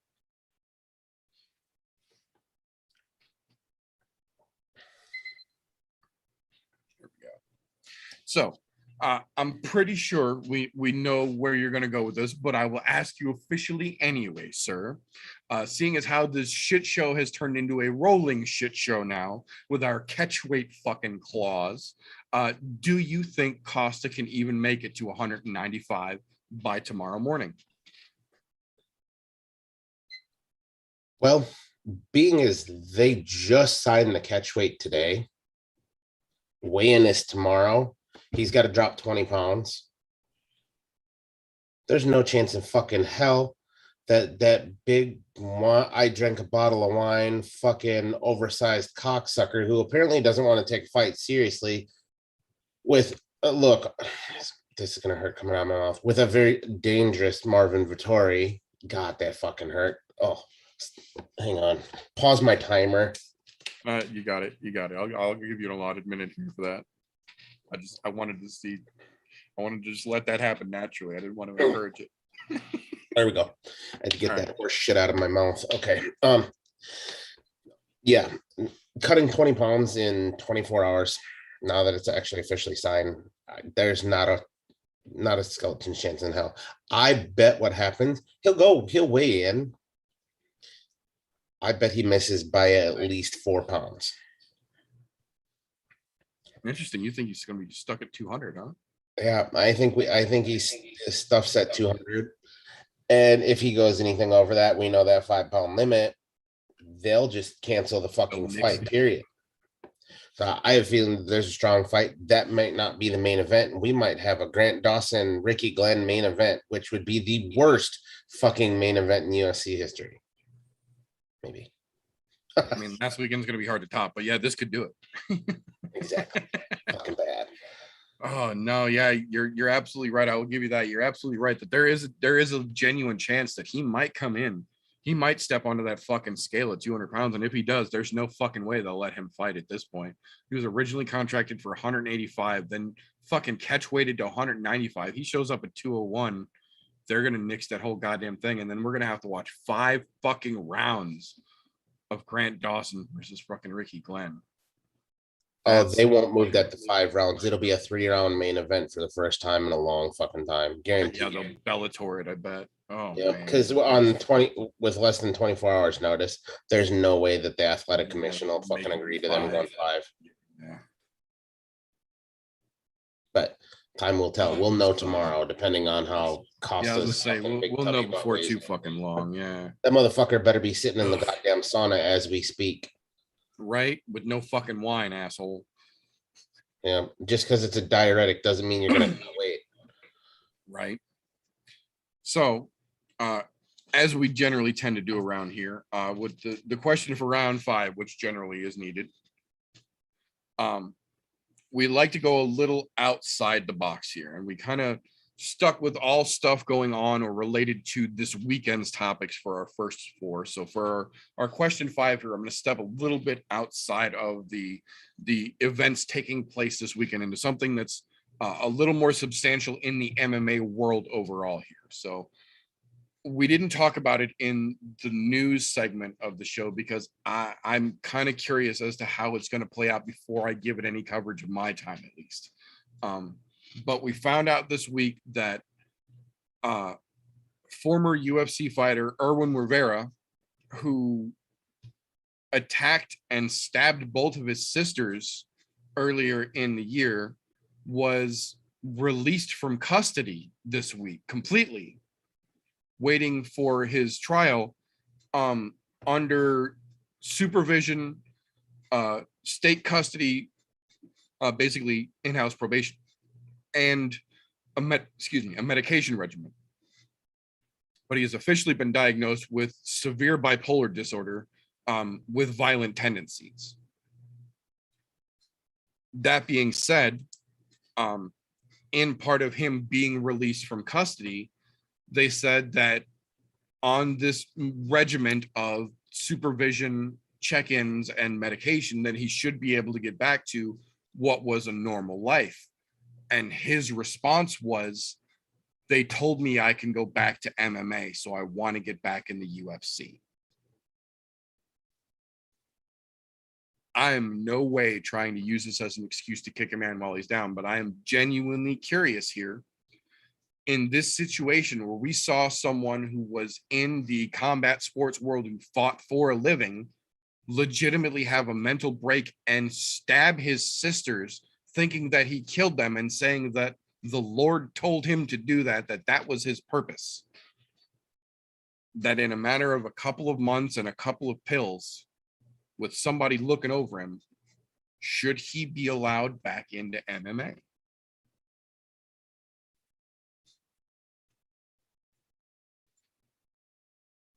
That's, I mean, it's not an easy topic, but it's something that should be talked about because it's something that we as fans have a say in to a degree. So I think it would make for a good round 5 here. So you want to go first here, or you want to rate this one out? I'll take it. I don't mind this one, although it's kind of hard to break down in a minute, but I'm going to try.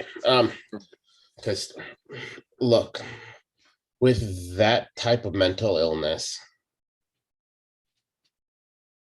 it doesn't matter what fucking medication you're on. those medications that they prescribe for those specific types of mental illnesses, all they do is hold it at bay. It doesn't stop it. So there's no rhyme, no reason where anybody who is in that type of mental shape should be anywhere near a fucking octagon. Period. They shouldn't even be allowed to train, in my own personal opinion. Why are you going to give somebody who has that kind of fuck, what's the word I want to use here? I don't want to say disability, because I mean it is, but it's not.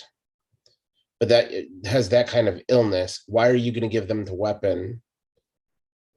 And I will call it a weapon. The training is a weapon to be able to use to someone who is not trained and not seeing it coming, because you don't know that mental illness is there until all of a sudden it's too fucking late. So to be quite honest, I think the answer is absolutely not, nor should he have the ability to go and train. When they say to live a normal life, they mean go get a fucking job at McDonald's. They mean go fucking work in a factory. Go do something like that. That's a normal life. Being in a multi-million-dollar industry where you can get paid to hurt people, that's not a normal life. That is an exception to the fucking rule. So no, absolutely fucking not. Should not be allowed anywhere near it, especially not if you've committed a crime, albeit under the mental illness that you had at the time. It is still a fucking crime. Look, I'm one of those terrible fucking people where, look, plead insanity all you want. Go to an insane asylum for the rest of your life. Have a mental illness, commit a crime, go sit in a mental facility until they deem you're fucking physically ready to go. But do not allow them anywhere near somebody that they can harm by any way, shape, or form. And that means knowingly harm, knowing that they're going to get into a fight. No, get the fuck out of here. Granted, I'm glad he's getting the help he needs and the medication he needs. I want to put that out there very clearly, but at the same time, no, fuck that. Get the fuck away from the octagon.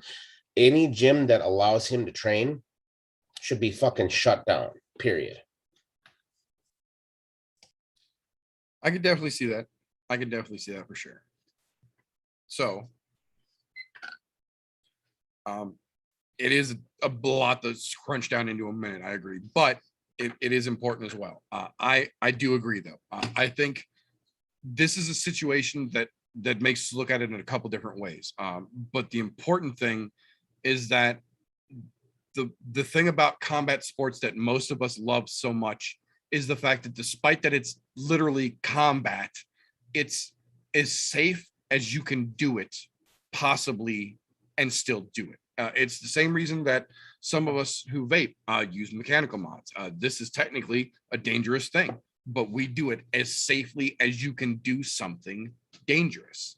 I feel like MMA is respected so much because of that exact thing. And in this situation where we just don't know if this regiment of medication and supervision and things are going to keep him on the straight and narrow, and someone who has done something literally violent in this situation, who is now semi-trained to begin with, I don't think we can bring that back into the world of combat sports, despite what the regiment and the routine might legitimately do for him, which could benefit very much so. I think at this point, bringing him back negates that thing that so much of us love MMA for, and that's the fact that they're doing something dangerous as safely as they can. And bringing him back into that picture removes another level of safety that there's no way to counteract.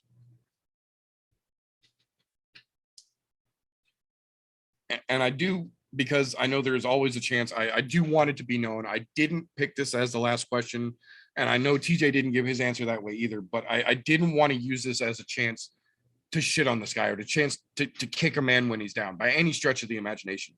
But this is a serious situation, and this is a name that was fairly household recognizable at the time. He was on his way up. He had a future, and then he fucking stabbed his sisters, and he said that God told him in his head to do it.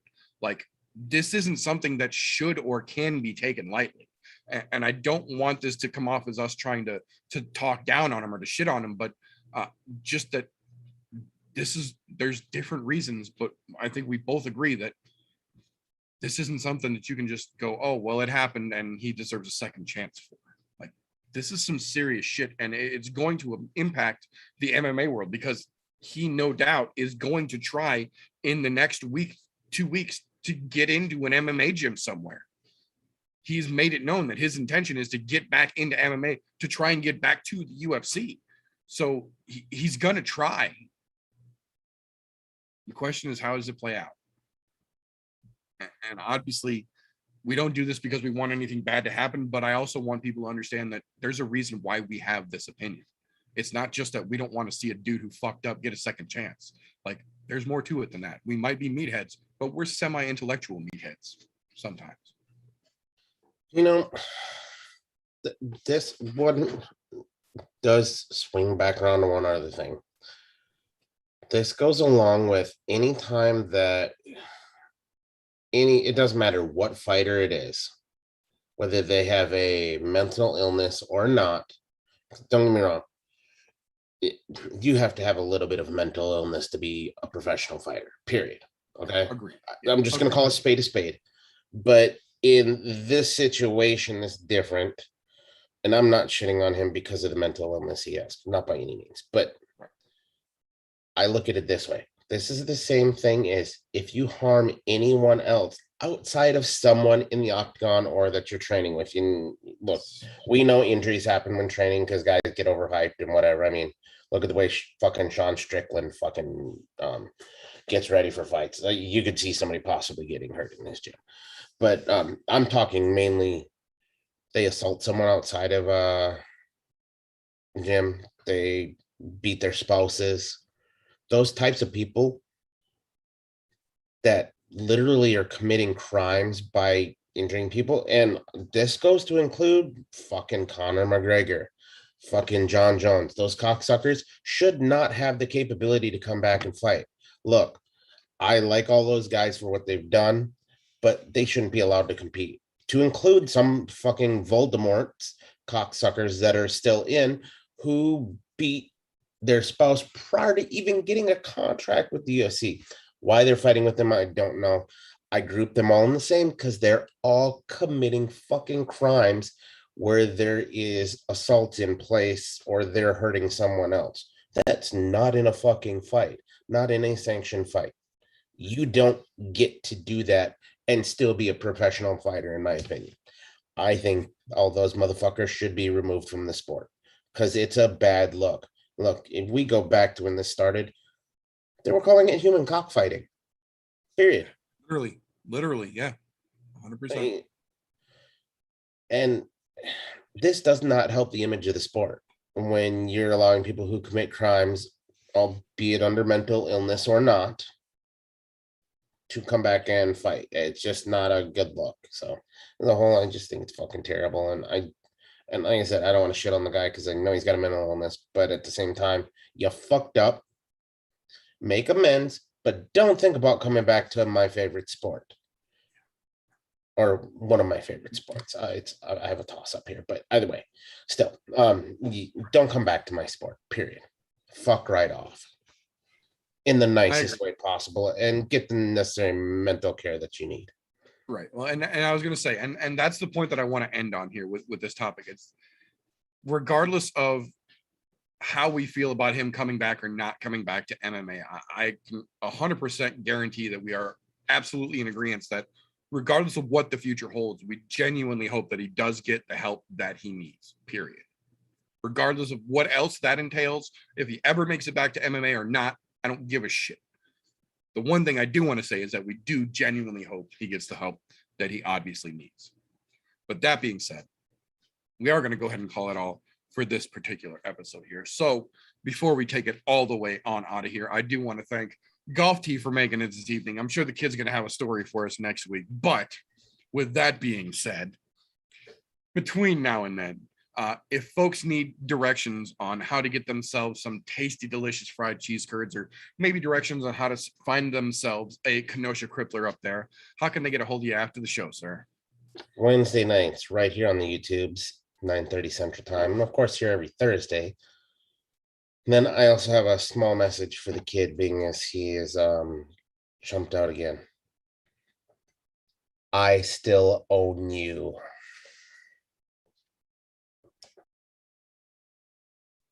Oh, that's perfect. Thank you very much for your time, sir. Much appreciated. That being said, if you do enjoy the shenanigans and shit talking we get up to around here on the I'm No Joe podcast, you can catch us on pretty much all social media platforms: Facebook, Instagram, YouTube, all at I'm No Joe. If you want this video version of the show live pretty much every Thursday night, 9:30-ish Central Time, youtube.com/I'm No Joe is when we kick off. If, on the other hand, you are tired of these mugs, I get you as well.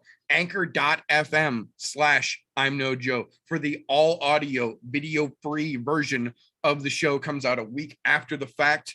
Still there for you. If you enjoy what we do around here, which is clearly too fucking raw for OnlyFans, you can still support what we get up to around here at patreon.com/I'm No Joe. It not only helps us do what we do, it gives you access to the behind the scenes, the unaired, and the literally unairable things that we have gotten from this channel up for you as a reward for helping to support us. If you like what we do, make sure you hit that like and subscribe button. Make sure your notifications are turned on all platforms that are available. We appreciate you for that. On the other hand, if you think we are just a couple of dipshits talking out our ass, why the fuck are you this deep into the video? Just give us a thumbs down and fuck off already. We're not going to dispute it. We obviously earned it.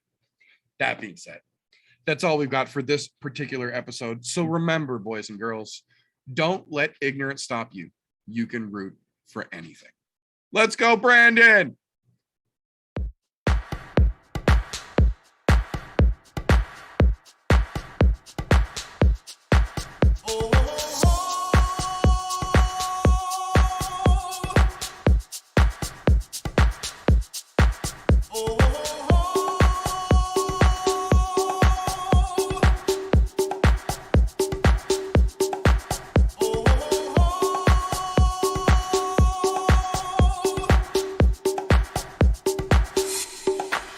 Everybody was kung fu fighting.